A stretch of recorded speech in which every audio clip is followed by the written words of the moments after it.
Hi hello friends, ಎಲ್ರಿಗೂ ನಮಸ್ಕಾರ. ಇವತ್ತಿನ ಅಡುಗೆ ಮಾಡುವ ಫ್ರೆಂಡ್ಸ್, ಮೊದಲನೇದಾಗಿ ಗುಳ್ಳ ಬಜ್ಜಿಗೆ ನಾನು ಈ ಗುಳ್ಳವನ್ನು ತೊಳೆದು ತೆಂಗಿನೆಣ್ಣೆ ಸವರಿ ರೋಸ್ಟ್ ಮಾಡ್ತಾ ಇದ್ದೇನೆ. ನೋಡಿ, ಇದನ್ನು ತಿರುಗಿಸಿ ರೋಸ್ಟ್ ಮಾಡಿ ಇವಾಗ ಇದರ ಸಿಪ್ಪೆ ಎಲ್ಲ ತೆಗೆದು ಇದಕ್ಕೊಂದು ಒಗ್ಗರಣೆ ಕೊಡೋದು ಅಷ್ಟೇ. ಹುಳಿ ಮತ್ತು ಹಿಂಗನ್ನು ನೀರು ಮಾಡಿ ಇಟ್ಕೊಂಡಿದ್ದೇನೆ. ಖಾರಕ್ಕೆ ಬೇಕಾದಷ್ಟು ಮೆಣಸಿನಕಾಯಿ, ಇದಕ್ಕೆ ಖಾರಕ್ಕೆ 3 ಹಸಿಮೆಣಸಿನಕಾಯಿ, ಚಿಕ್ಕ ತುಂಡು ಹುಳಿ ಹಾಗೂ ಇಂಗಿನ ನೀರನ್ನು ನಾನು ಹಾಕ್ಕೊಂಡಿದ್ದೇನೆ. ಈಗ ಇವೆಲ್ಲವನ್ನು ಕಿವುಚಿ ಮಿಕ್ಸ್ ಮಾಡಿ ರುಚಿಗೆ ಬೇಕಾದಷ್ಟು ಉಪ್ಪು ಹಾಕ್ಕೊಳ್ಳುವ.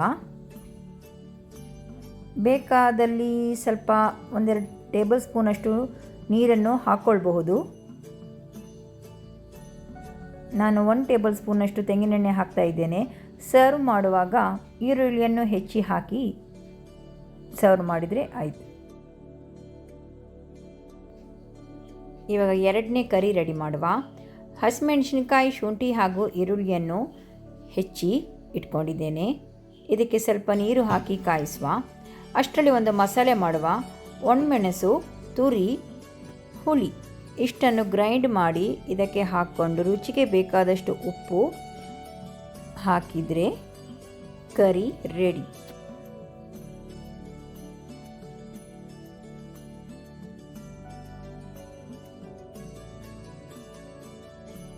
ಇವಾಗ ವೈಟ್ ಬೀನ್ಸ್ ಮತ್ತು ಬಸಳೆ ಹಾಕಿ ಕರಿ ಮಾಡುವ. ತುರಿ, ಒಣಮೆಣಸು, ಹುಳಿ ಹಾಗೂ 3-4 ಬೆಳ್ಳುಳ್ಳಿ ಎಸಳು ಹಾಕಿ ಒಂದು ಮಸಾಲೆ ರೆಡಿ ಮಾಡುವ. ವೈಟ್ ಬೀನ್ಸ್ ಹಾಗೂ ಬಸಳೆಯನ್ನು ಪ್ರೆಷರ್ ಕುಕ್ ಮಾಡಿ ಇಟ್ಕೊಂಡಿದ್ದೇನೆ. ಒಳ್ಳೆ ಬೆಂದಿದೆ. ಇವಾಗ ಕಡೆದ ಮಸಾಲೆಯನ್ನು ಇದಕ್ಕೆ ಹಾಕ್ತಾ ಇದ್ದೇನೆ.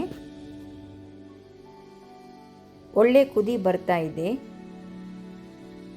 ಇದಕ್ಕೆ ಕುದಿ ಬರ್ತಾ ಇರುವ ಹಾಗೆ ಒಂದು ಬೆಳ್ಳುಳ್ಳಿ ಒಗ್ಗರಣೆಯನ್ನು ಇಡುವ. ಬೆಳ್ಳುಳ್ಳಿಯನ್ನು ಚೆನ್ನಾಗಿ ಕೆಂಪಗೆ ಕಾಯಿಸಿ ಒಂದು ಒಗ್ಗರಣೆ ಕೊಟ್ಟರೆ ಕರಿ ರೆಡಿ. ವೈಟ್ ಬೀನ್ಸನ್ನು ಕನಿಷ್ಠ ಪಕ್ಷ 4 ಗಂಟೆಗಳ ಕಾಲದಷ್ಟು ನೆನೆಸಿಡಿ. ಆಮೇಲೆ ಚೆನ್ನಾಗಿ ಪ್ರೆಷರ್ ಕುಕ್ ಮಾಡಿದರೆ ಆಯಿತು. ಇನ್ನೂ ಒಳ್ಳೆ ರೆಸಿಪಿಗೋಸ್ಕರ ನಾಟ್ ಜಸ್ಟ್ ಸ್ಪೈಸಸ್ ಚಾನಲನ್ನು ಸಬ್ಸ್ಕ್ರೈಬ್ ಮಾಡಲು ಮಾತ್ರ ಮರೆಯದಿರಿ ಫ್ರೆಂಡ್ಸ್.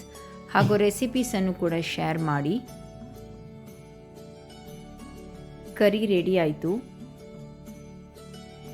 ಇವಾಗ ಅನ್ನ ಕೂಡ ರೆಡಿ ಆಗ್ತಾ ಬಂತು.